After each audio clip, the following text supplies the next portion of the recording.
even understand what are all the obligations that exist on a single agreement.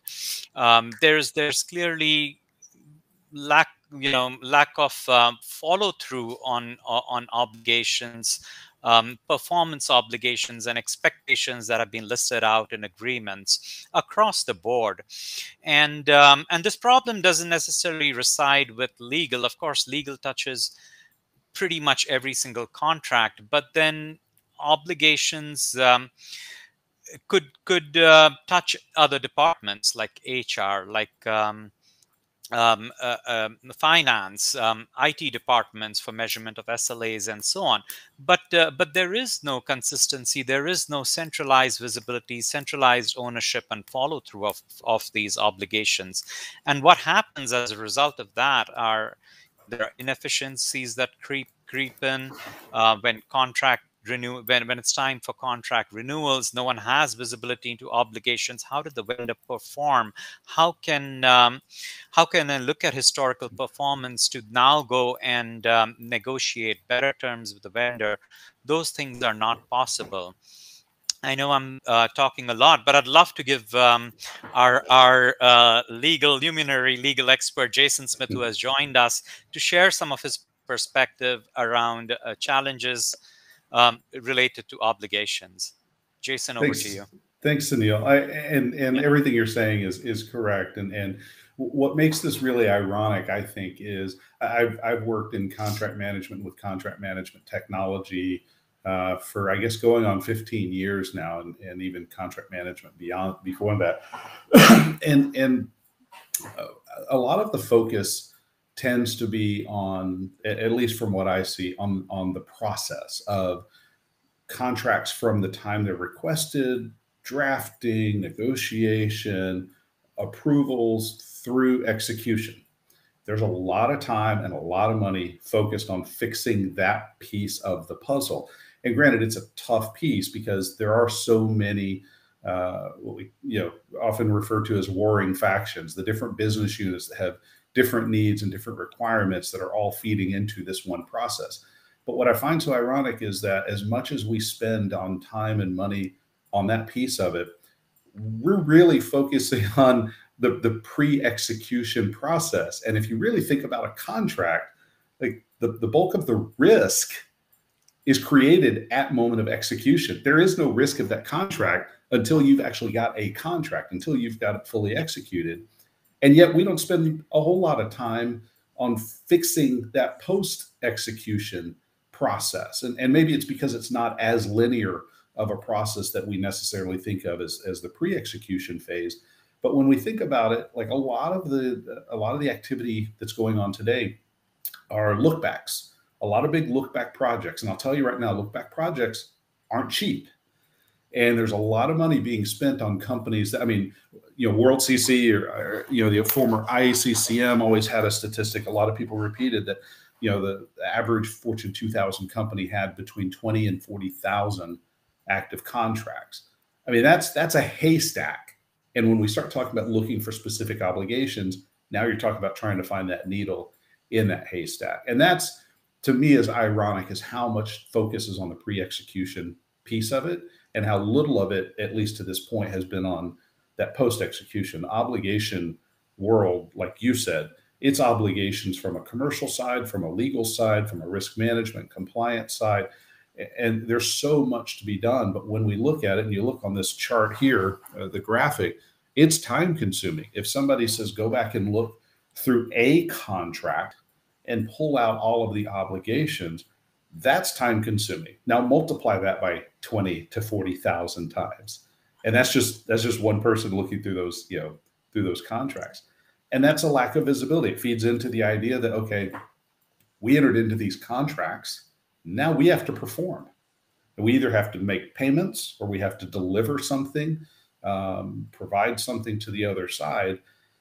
If we don't have visibility into that, how do we run the business? How do we have any insight into it? And then what ends up happening is if you don't meet your obligations, you're just creating legal and compliance issues that you're going to have to then address, which then become expensive in and of itself. And then the third thing here, the lack of ownership, I think is really kind of bundled in all of that, that you've got so many players involved that, I mean, even just from the contract perspective, there's still a question as to, and the question differs by company, who owns the contract. And I don't know how many webinars I've done just on that topic. Legal, I'm a lawyer, so I look at it and go, well, legal should own the contracts, right? It's a legal document. But then sales comes in and says, well, there's a lot of commercial activity documented in that agreement, and the process itself shouldn't be a legal process. It's more of a commercial relationship project. So, you look at these things and you go, okay, who owns it? And that's sort of the first stumbling block to get to the other pieces, which is who owns it, what do they own, and how do we get to it? Jason, thank you. Thank you for that insight. I couldn't agree anymore. And you elaborated a lot on the heart of the problem, i.e., finding that needle, finding those obligations, and then there is yet this whole other mountain of work that has to be accomplished to make sure and validate whether those obligations were fulfilled or not. And these are obligations, like you said, these are obligations that you have to deliver upon, or these could be obligations that a counterparty is responsible for completing. And i.e., it's a vendor management or a counterparty management issue that just gets magnified. And lack of visibility into the fulfillment of not just the obligation detection, but the fulfillment of the obligation, that can lead to poor vendor performance. It can lead to relationship deterioration as well. So yep, I'm just really mostly just echoing your comments. Yeah, and I will say too, on the obligation side, a lot of times the obligations, the reason it becomes so unwieldy is because we really haven't managed them effectively in the past. So there's sort of two things. One is the look back, and let's go back and find the obligations in all of the past contracts.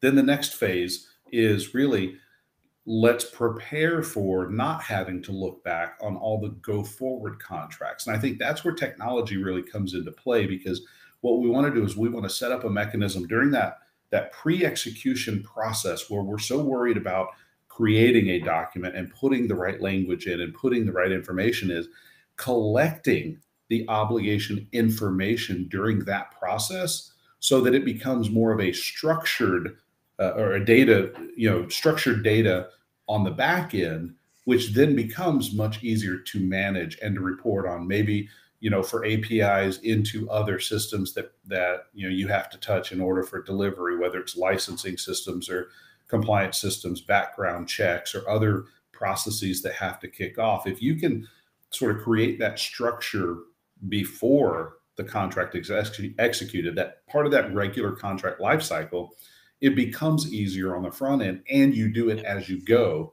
versus let's wait 10 years and then look back on every contract we've ever done and try to find all those pieces. Yep. I'm getting so excited hearing you. You've not really seen what Avenir has to offer, but this is exactly what we do, and we'll come to that in a minute, i.e., really taking care of that look forward process upfront itself, along with the contract setup and execution of the agreement. We'll come to that. But yeah, I think we've talked a lot about contracts, and just like you said, risk doesn't kick in until until a contract is executed. And fundamentally, I'm not a legal expert, but fundamentally, the very reason one gets into a contract is to manage risk and to manage the counterparty. And the way that's managed is through all the obligations and deliverables and commitments that are listed on an agreement. Yep. With that, we can move on to the next slide. Let's move forward in this discussion.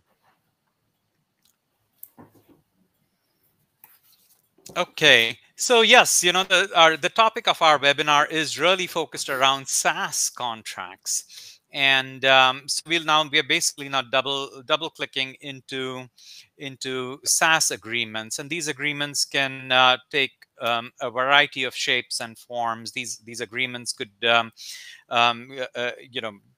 parties get into SaaS agreements for procurement of hardware, for procurement of software, support, data, security, and so on and so forth.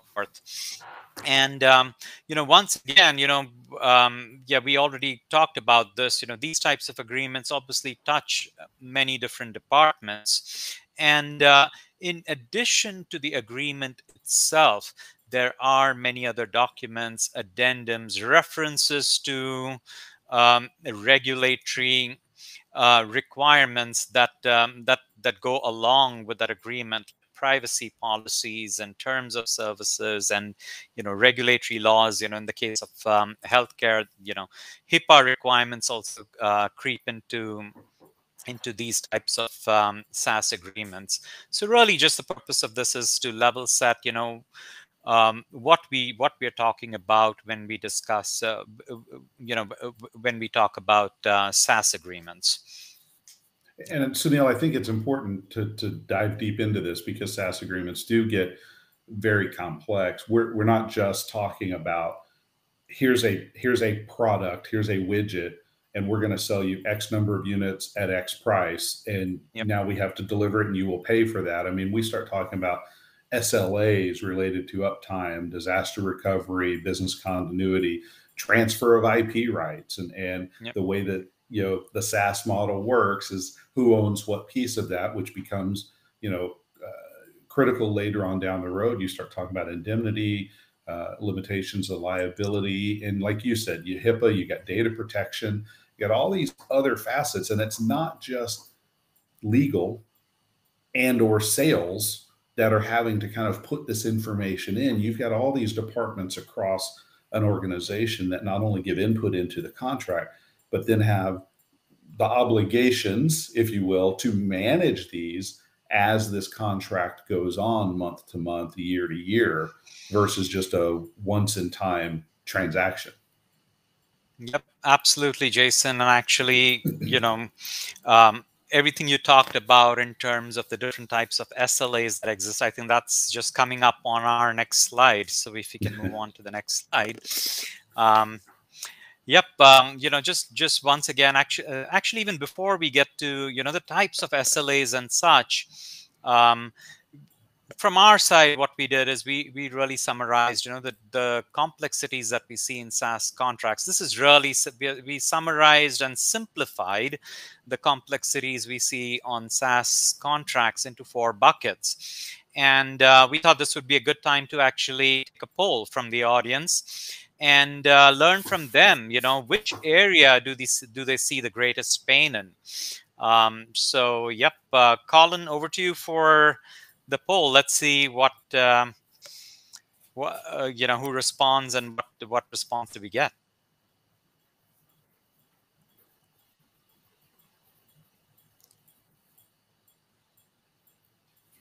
Okay, I think folks are a bit shy.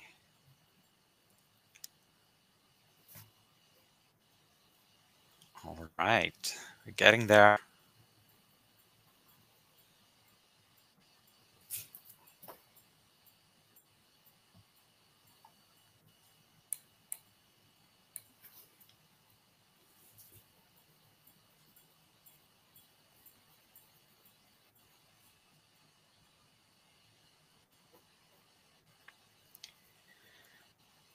Halfway through, we got half the participants have responded.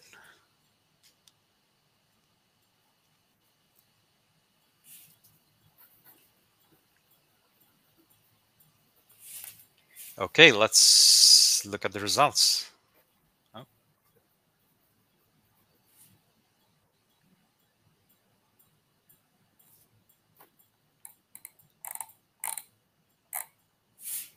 Colin, you want to share the results? Yeah, can you see them?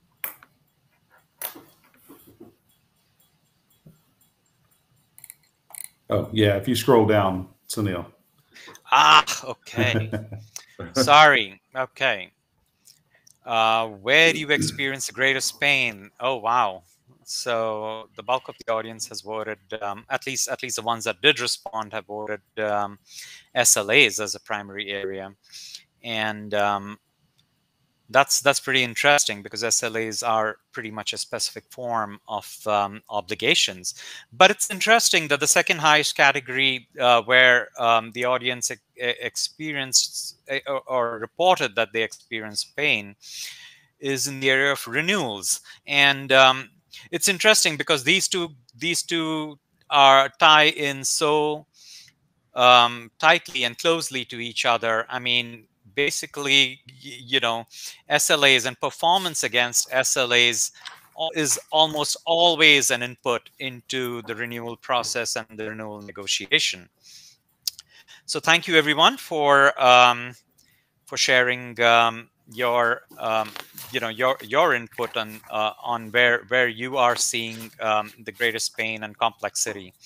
So we can move on now to talking a little bit more about SLAs specifically.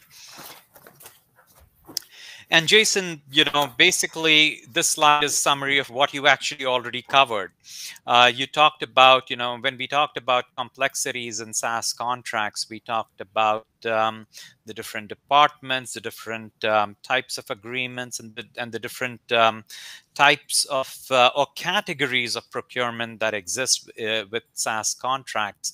And then you called out some really important examples of SLAs that get embedded in those SaaS contracts. And here's our take at it, at that list of SLAs. This is clearly not meant to be comprehensive, but uptime, the hidden fees. You talked about regulatory requirements. Those come into get outlined sometimes as SLAs.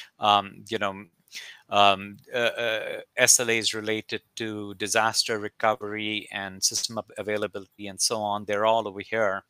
And yep, we'll be sharing this slide with the audience as well. And really, of course, you know your business business best. We're not trying to educate you here, but we just wanted to re-emphasize, the number of SLAs that need to be tracked, and then that really then gets translated into obligations, and it can definitely be a nightmare, like we've talked about, just keeping up with the SLAs or monitoring SLAs. Yeah, and I think something interesting to note here, if you look at these, there's a lot of contractual obligations that are sort of dependent sometimes on even third parties. And, it makes it even more crucial to constantly monitor and manage these when your business and your relationship is impacted by, the other sort of uncertain areas, whether it be uncertainty in the economy, uncertainty in a pandemic, uncertainty in the supply chain. And so managing and monitoring key components of this, some of them are fully within your grasp, and maybe it's just time consuming to manage them, but a little bit easier to deal with. And then some are you've got reliances on other parties as well. Yep. Thank you for that point. I mean, you're so right. I mean, it's yeah. I mean, contracts are not necessarily always. There are multiple parties always involved in agreements. Yeah. We can move on then.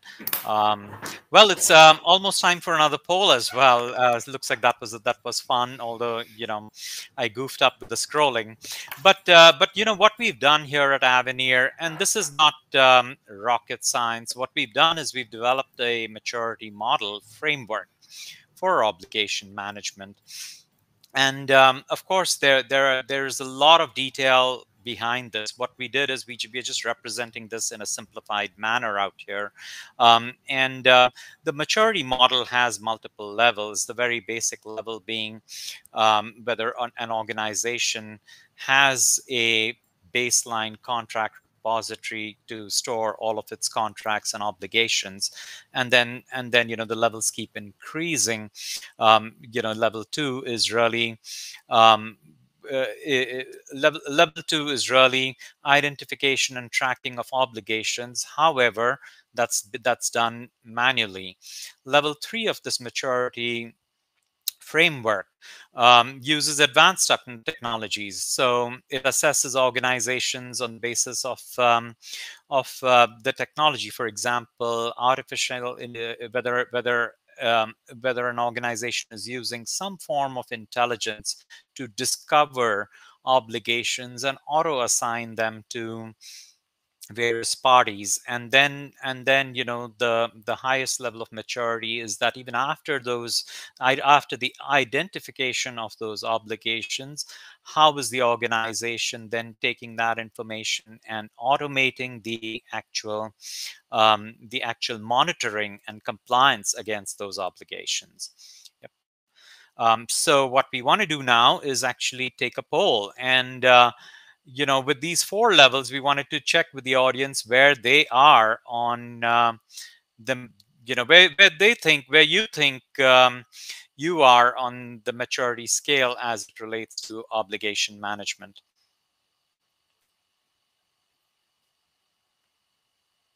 Okay.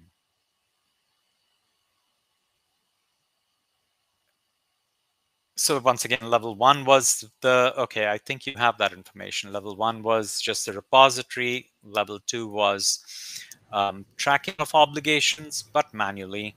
Level 3 was using advanced technology like artificial intelligence to identify and discover obligations. And then finally, of course, taking that forward to the compliance monitoring in an automated manner.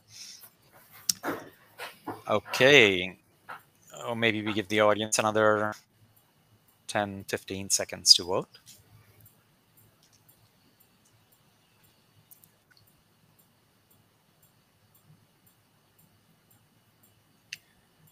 I'd love to see at least half the audience vote. Come on, that means 2 more of y'all. 2 more. Come on. It is interesting, though, to see the race that's happening right now. It's really between 2 categories. Oh, I've not seen the results, but I will. Yeah, if you scroll down, you can see them live. Yep. And it's not unsurprising.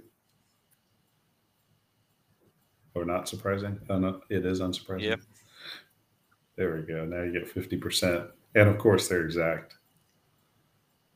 Okay, so let's look at the results. Okay, so this is wow. Okay, so looks like the bulk of the pretty much everyone that responded indicated that there is really no automation in terms of obligation tracking, discovery, or monitoring those obligations. The good news is that, looks like the audience definitely, 50% of or everyone that responded does have a contract repository. So that is good. And, but again, it's interesting that, half the audience that responded that they have a contract repository also responded that pretty much also responded that they don't do any tracking of obligations. Right? Yeah. So okay, thank you for this. This is interesting, and so let's get into how intelligent solutions, and I don't wish to blow our own trumpet, so to speak, but how intelligent solutions like Avenir can help you manage contractual obligations, whether they're your own obligations or obligations that that the counterparty or your vendor is responsible for. Okay, we can move on to the next slide with that. Yeah, so Avenir has a contract management solution. Like any other mature contract management solution, it does offer the end-to-end lifecycle automation of an agreement, all the way from request to drafting to redlining, negotiation, so on and so forth. In addition to that, Avenir's contract management solution offers the capture of rich information in the form of metadata that can then be tracked and reported upon and integrated with external systems. There are other contract management solutions also that offer that. Now, what Avenir does, in addition to our contract management solution, Avenir offers obligation management. We call it obligation flow.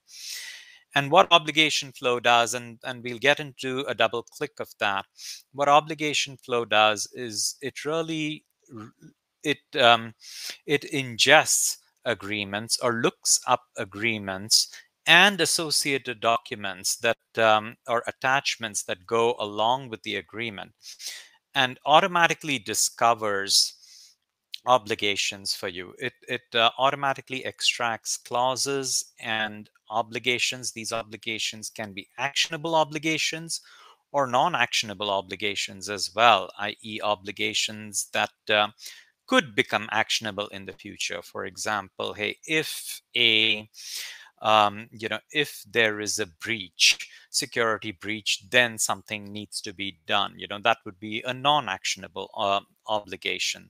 So Avenir's obligation solution actually goes and automatically discovers those obligations and then helps with assigning and fulfillment and monitoring of those obligations as well.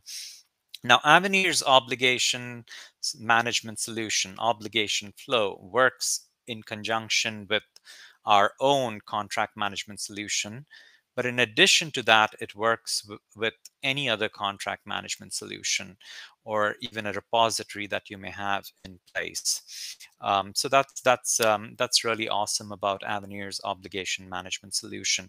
Of course, having both contract management and obligation management, i.e., obligation discovery, fulfillment, and monitoring, tracking of that on the same platform has its benefits as well. There's a slightly lesser burden of integration. Yep. We can move on to the next slide. Yeah.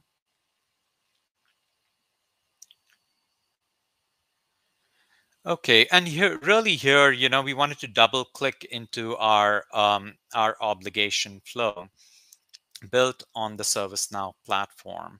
And using AI technology that includes NLP and machine learning, what Avenir Obligation Flow does, like I mentioned, is it actually ingests agreements. You can import agreements, any type of agreement, or of coming from any platform, and any associated appendices and attachments that go with the agreement.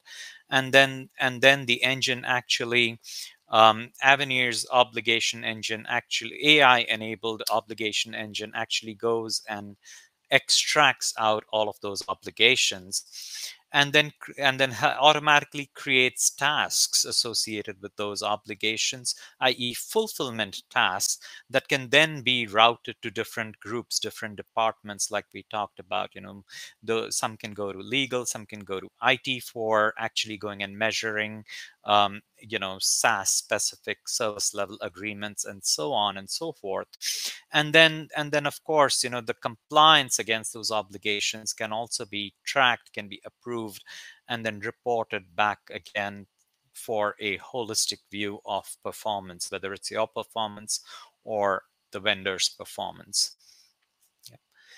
And with that, we can move on to the next slide. I would love to hand it over to. Hey, Sunil, real quick, Yes, yes, I yeah. do see a question Yes, in absolutely. the chat box. Can your AI engine extract complex metadata, i.e., uptime, percent, penalty, and period complexity, and submit a report every quarter showing monthly uptime percent and days when uptime fell below 99%?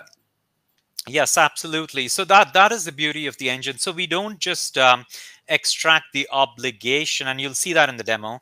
We don't just extract the obligation as text. Embedded in that obligation language would be metadata. Exactly, metadata. There would be frequency. Every quarter something needs to be measured. There would be an uptime, for example, an uptime percentage, minimal uptime requirement specified as a percentage. So we absolutely definitely extract all of that rich metadata as well. And metadata can get pretty hairy and structured, but the engine is really smart. It does that, and we'll show that to you in the demo as well.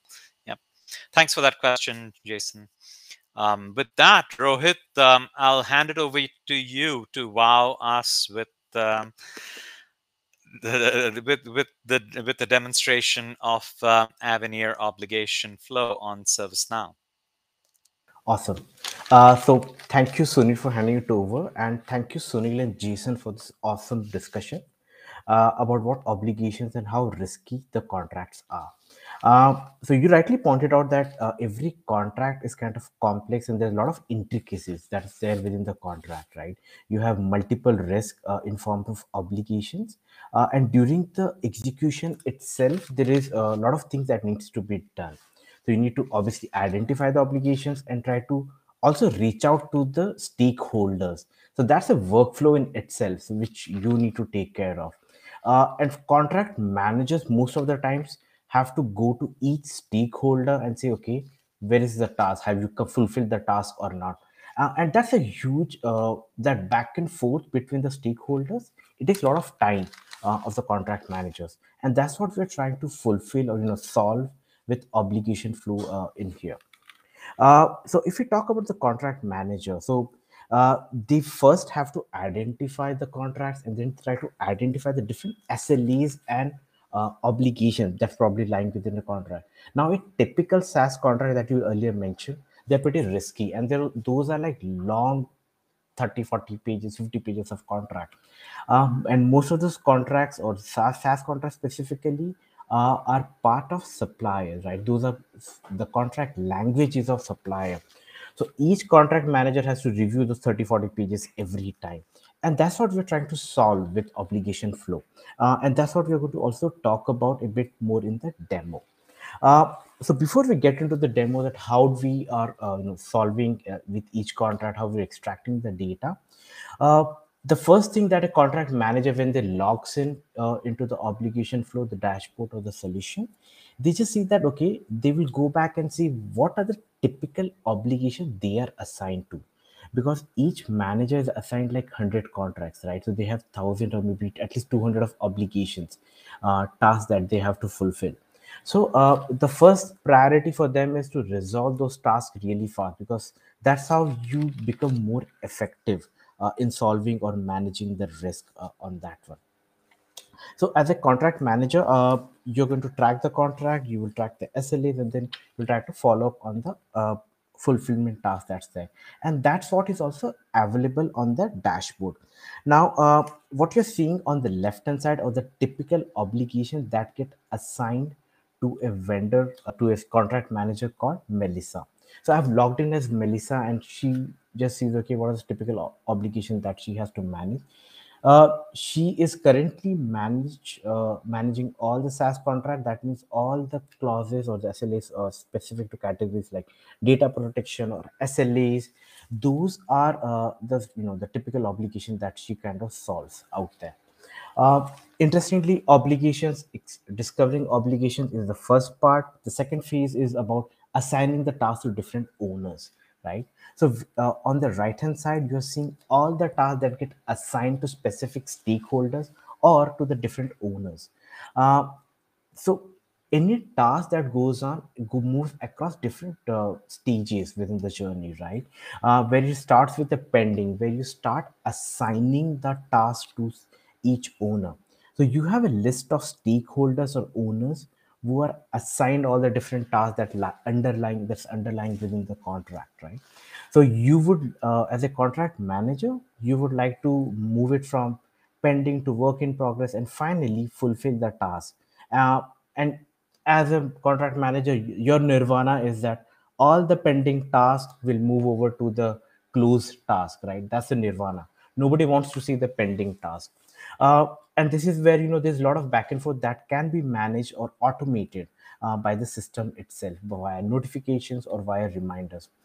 So far I'm just talking about the dashboard and the outcome of how a contract manager can manage the obligations or probably manage the task. So how do they achieve or understand what are the different underlying obligations within a typical contract? Now, if you see a typical SaaS contract, all those contracts are like third party contracts, right? Where all this those are not part of your contract templates, your organization contract templates.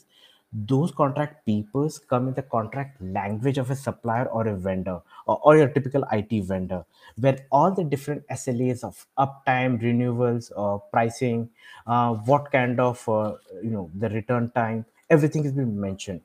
And those are typically in a Word document. So when a contract manager receives those kind of contracts, they will come in and try to upload those third party papers or all those typical SaaS contracts. So as a contract manager, I'm going to upload the contract and then see how I can identify the different obligations on there. So as a contract manager, I'm just going in and seeing, okay, this was the latest contract that I've received. So I'm just going to upload the contract and then try to create a contract out of it, and then finally create the obligations and the related task behind it. uh, Typical contract size again is going to be 40 to 50 pages. So system is going to analyze the contract and as a first step identify what could be the possible contract metadata. So system has kind of identified, okay, this is the contract, contract summary. Okay, this should be a possibly master service agreement. What kind of list or what kind of contract model it could be, the template type, uh, contract start date, contract terms. So all those are the typical things that we got it from the contract. So as a next step, I'm just going to click on creating the contract, and system is now going to generate the contract document within the system. It's going to create a record out there. Now, why this is critical? Because you're getting step by step of first understanding the contract also. So as the first step of onboarding the contract, I just go in and say, okay, this is a SaaS contract. I got the vendor already as a Creative Labs, and okay, already it is mentioned that the payment type is going to be monthly, and after this, I'm just going to save it. Once I save it, the contract is going to come over as a, the all the complete data is going to fill out here.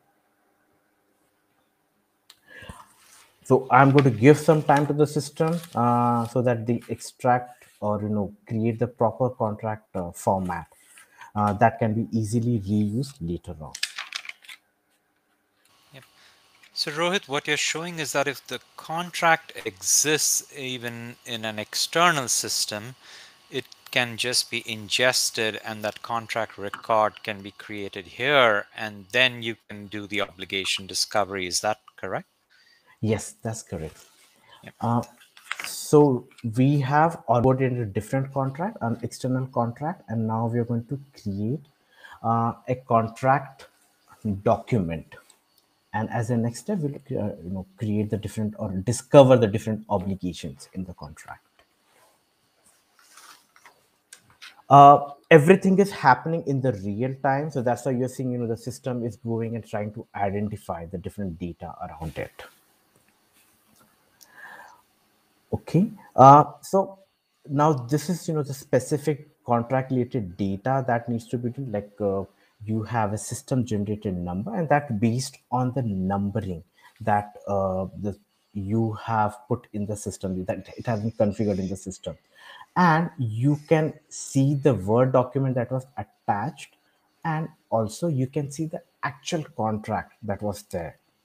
So you have this typical contract, and it's a very long contract, and normally in a real world without any solution to help, uh, the contract manager is going to go through each of the page and try to identify what are the different obligations within the contract. So we are going to take a shortcut and say, okay, if I already have obligation flow, so I'll just go in and start discovering the obligations from that 30-40 page contract that came in. uh, And as an outcome, normally what we have seen is that those SaaS contract, for example, the first phase is auto discovering the contract or auto discovering the obligations. And as Sunil and Jason earlier discussed, that the contract needs a deeper look. That means your AI and obligation is going to first understand what the contract is all about. When you say it categorize, okay, that it's a SaaS contract, it's a service level contract. So what can be specific obligations that's going to be there? Then it's going to break it down into that is it an actionable obligation or non-actionable obligations, and then it's going to start identify what category of obligation is going to be there, and then based on that it's going to start fulfilling, start creating different tasks around it. Yep. You can see um, the application spinning, and it's trying to actually read through and interpret and pull out those obligations. For the purpose of this demonstration, we wanted to do this real time. Of course, if you have large volumes of agreements, and then, you could also have run all of this in batch mode while you're not, so that you're not waiting, but at least the system would go and identify all the obligations. And here, if you think about it, we made you wait for about a minute, maybe or less, and that's far less than someone having to go and pore over every single line and word in a 50-page document and to try to really extract and interpret language, whether it's an obligation or not. So compared to that, we are hoping that you would be accommodating and forgiving of this 1 minute wait here. Yeah. Rohit, And back to you. yeah, Yeah. and earlier Sunil was talking with one of our experts, earlier in the day, and the expert was saying, okay, normally I take 2 to 3 hours to just go through the contract and identify the obligations. So Yep. this is faster than what we thought. Yep. Okay. Yeah, by the way, Rohit, there was a question also that came up in the audience. I think you've already answered it through the demonstration. Yeah, I just saw the question now. It came about 10, 12 minutes ago. How effective is your AI in extracting contract clauses and library? So I think you've already shown that, the contract clause extraction, you've already shown through the ingestion process, and then the obligation discover obligations actually goes and once again reads through all of those clauses to actually identify those needles in the haystack. Yeah. Yeah. So the right hand side is the answer to your question. Yep. The obligations basically get extracted on its own, and this is how powerful it is. Where it's one start identifying what the obligation is going to be about, and then it also start kind of based on the data model or the training that it had earlier. It also start assigning priority, that which kind of obligation has to be prioritized, which should be high priority, which should be medium priority. So that kind of options assignment is normally done based on the earlier training of the contract or via the AI. And also, when a specific obligation is identified, there are also typical fields or a typical task that needs to be created. For example, when an obligation is discovered, it also needs to be assigned to someone who is going to take an action. So, in the obligation flow terminology, it's known as a responsible person. In this case, Abraham Lincoln is supposed to fulfill the task, is supposed to complete the task. Now, if the task is completed or not, it needs to be verified by someone. So the person is going to be accountable for the completion of task, and the person assigned for this obligation is Melissa, who is going to verify, okay, that whether this task has been fulfilled or not. So there is different kind of nuances that's there. You would also like to see, okay, who is going to be ownership, who is going to hold the ownership for this particular obligation or the task, right? Because in typical SaaS contracts, you would like to see, okay, is the vendor going to take an action or is it going to be the company, right? So you would like to assign the ownership also, that okay, should I be taking the action or not? So that kind of segregation is also needed for all the actionable kind of obligations. uh, Importantly, any obligation also need to be categorized. Okay, so if you want to get a holistic view, okay, what are the specific categories that I received? Is it an audit based or is it any level based? So I can go and check that what kind of obligations are normally getting extracted. So once I've verified the specific all the the details that came in, I just try to save it and say, okay, it's a worthy enough obligation to be added.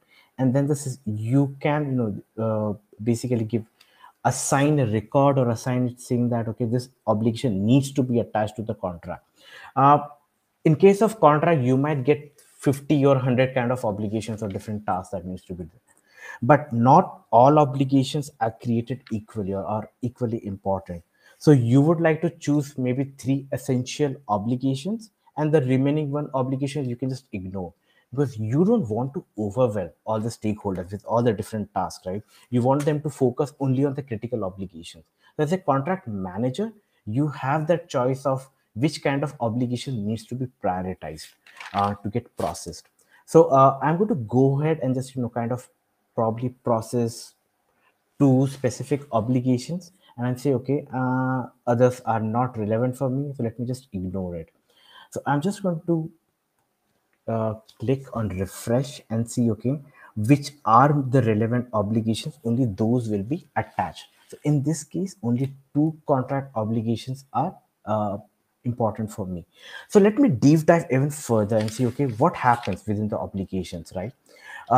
So I'll just go back and check that in the specific obligations, what kind of task also needs to be attached. So is there any task that I've attached to it or not? So I can also go back and check that part.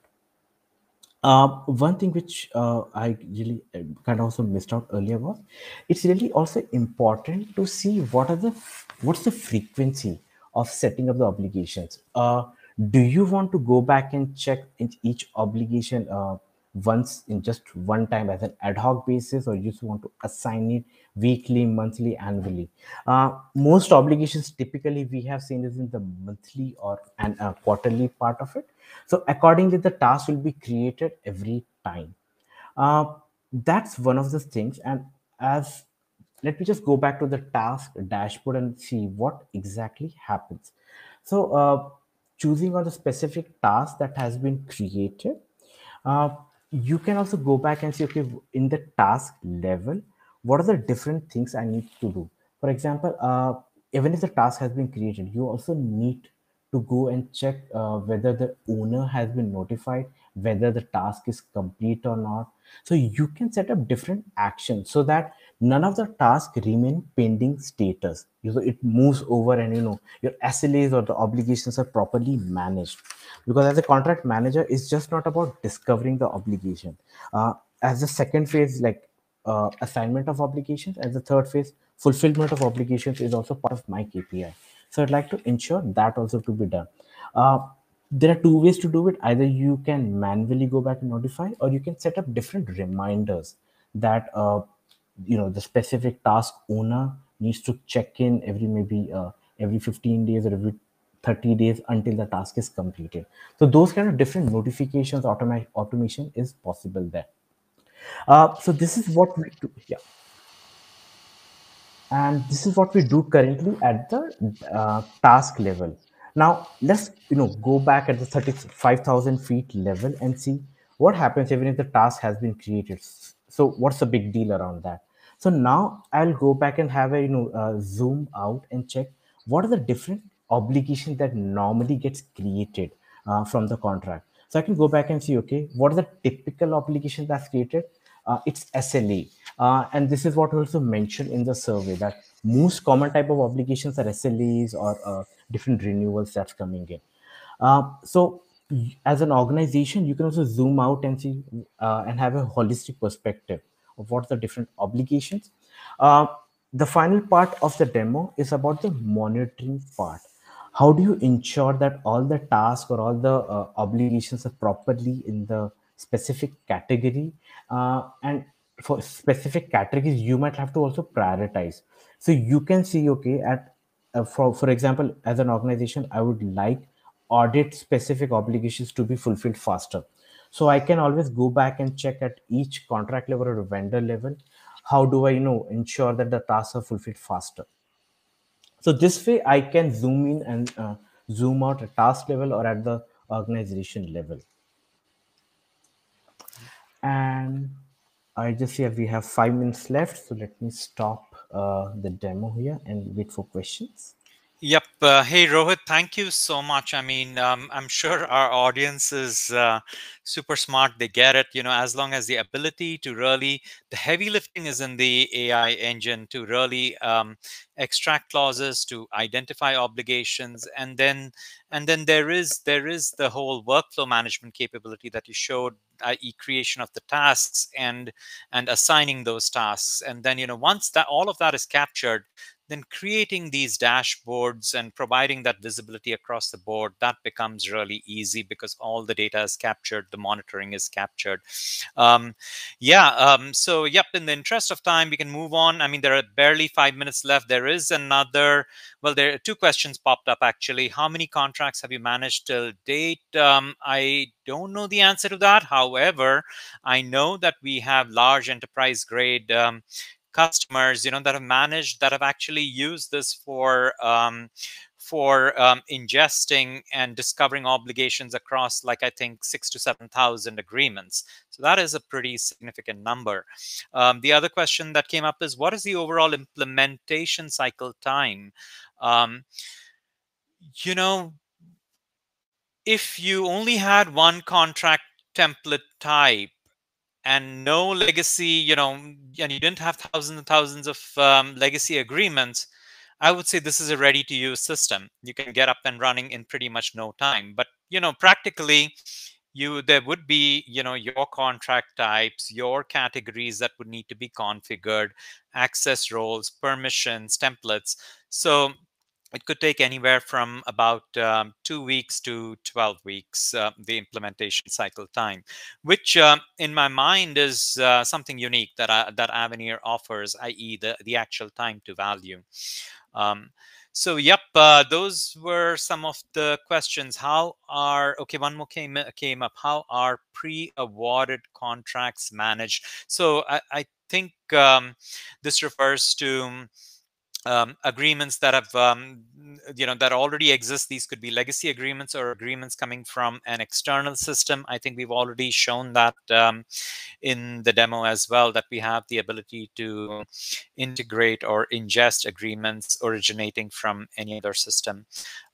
Jason, you've been amazing, but I think this might have been the first time that you saw what a double click into our solution. We'd love to hear a couple of words from you on what you saw. Yeah, it's great. I think this is one of those areas that's often ignored, and I say ignored, not truly ignored, but sort of bypassed in the larger conversation of sort of the trend of contract management lately. Everybody's focused on that, like I said, the pre-execution phase of things. So looking at this tool, I mean, being able to dig into the contract and just extract single data points, I mean, that's been done. Being able to distill and discern certain areas, it's sort of like an attorney doing issue spotting, being able to actually parse the natural language and understand sort of complex ideas and concepts in that contract. I mean, that's pretty special. So I look forward to seeing what you guys do, and sort of to some of these questions here, on a larger scale as well. And I think you said that the tool itself can be integrated with these other systems. It's not necessarily a replacement if somebody's got their CLM system. This is something that can add on to it. And I think that's great. Yep, absolutely. And actually, there was a question there right about integration. What is the integration flexibility? Because we are using other contract management systems. So Avenir Obligation Flow is built on the ServiceNow platform.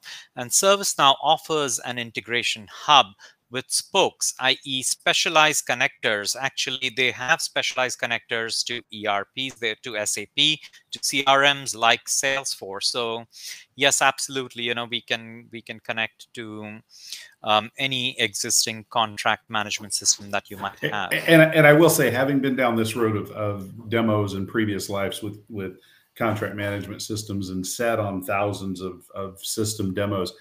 I applaud you guys for even taking the attempt to do something like this live in a presentation to show the tool, because a million things can go wrong and hiccup.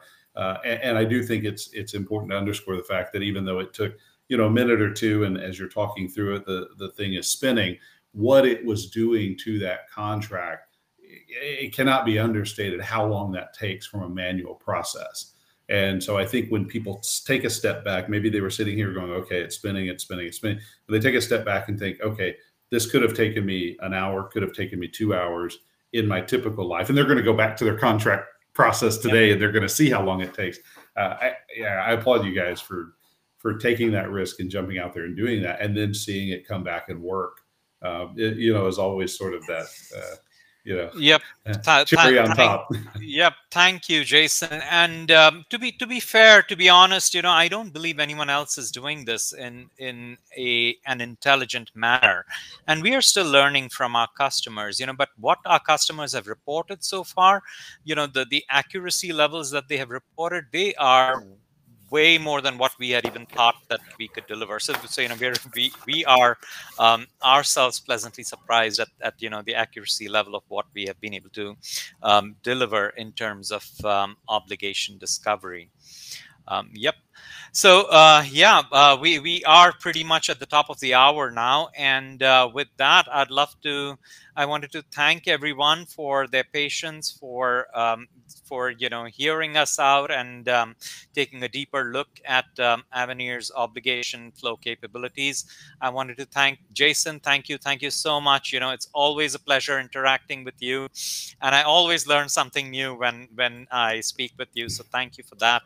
Rohit, thank you for the great demonstration of Avenir obligation flow. Folks, our contact information is available out here. Please feel free to get in touch if you need to do a no-cost maturity assessment or want to learn more about our products. Have a great day, everyone. Thank you, everybody. Thank you so much, Ross, Jason. Thanks, Colin. Thanks, Sunil. Thank you. Bye-bye. Bye-bye.